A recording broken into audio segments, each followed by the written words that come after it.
தாவேகா சின்னம் போட்டுடைத்த செங்கோட்டையன். விஜய் கட்சியில் மற்றொரு தலைவர் இணைகிறாரா? டிவிகே விஜய் கட்சியில் மோதல் வெடித்தது. வெற்றி பெற்றார் கேரளாவின் முதல் பெண் IPS அதிகாரி. யார் இந்த ஸ்ரீலேகா? லெக்சரர் டு பாஜகவின் வெற்றி முகம்.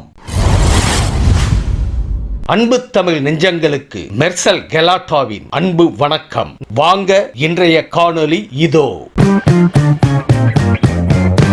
வெற்றி கோப்பை, விசில், கால்பந்து, பேட் ஆகிய சின்னங்களில் ஒன்றை ஒதுக்க கோரி தேர்தல் கமிஷனிடம் விஜய் விண்ணப்பித்திருந்தார். இந்த நிலையில் விரைவில் தாவேகாவுக்கு சின்னம் கிடைக்கப் போவதாக கூறி தாவேகாவினரை செங்கோட்டையன் உற்சாகத்தில் ஆழ்த்தியுள்ளார். மேலும் சின்னம் என்ன என்பது தனக்கு தெரியும், ஆனால் இப்போது வெளியே சொல்ல முடியாது. தாவேகாவின் சின்னத்தை பார்த்து நாடே வியக்கப் போகிறது என செங்கோட்டையன் தெரிவித்துள்ளார்.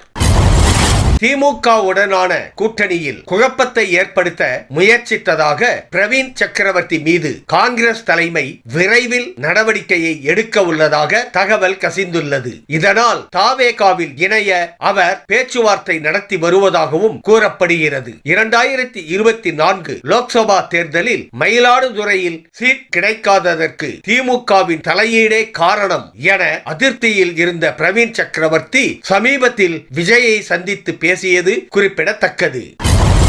தாவேகாவில் புஸ்ரி ஆனந்த் மற்றும் ஆதவ் அர்ஜுனா இடையே அதிகார மோதல் வெடித்துள்ளதாக தகவல் வெளியாகி உள்ளது. திருவள்ளூரில் தாவேகா நிகழ்ச்சிக்காக வைக்கப்பட்ட பேனரில் ஆதவ் அர்ஜுனா படத்தை வைத்ததாக கூறி வட்ட செயலாளர் பிரதீப் நீக்கப்பட்டுள்ளார். இதனை கண்டித்து மாவட்ட செயலாளருக்கு எதிராக தாவேகாவினரே போராட்டத்தில் ஈடுபட்டுள்ளனர். ஏற்கனவே புதுச்சேரி நிகழ்ச்சிக்காக ஆதவ் அர்ஜுனா போன் செய்த போது மாசேக்கல் அவரின் அழைப்பை எடுக்கவில்லையாம்.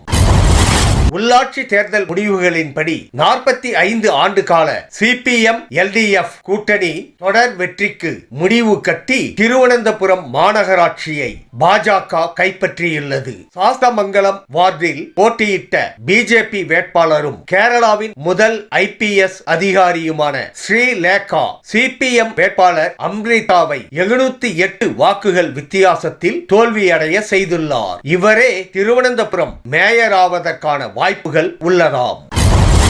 உள்ளாட்சி தேர்தலில் வெற்றி பெற்று கவனம் ஈர்த்துள்ள ஸ்ரீலேகா கல்லூரி விரிவுரையாளராக தனது கேரியரை தொடங்கினார். பின்னர் மும்பையில் உள்ள RBI அலுவலகத்தில் கிரேட் B ஆபீசராக பணியாற்றினார். இதனையடுத்து 1987 26 வயதான ஸ்ரீலேகா கேரளாவின் முதல் பெண் IPS அதிகாரியாக உருவெடுத்தார். DIG ஆகவும் CBI அதிகாரியாகவும் இருந்துள்ளார் இவர். இந்த ஆண்டு தொடக்கத்தில் பாஜகவில் இணைந்த அவர் கேரள பாஜக துணை தலைவராக உள்ளார்.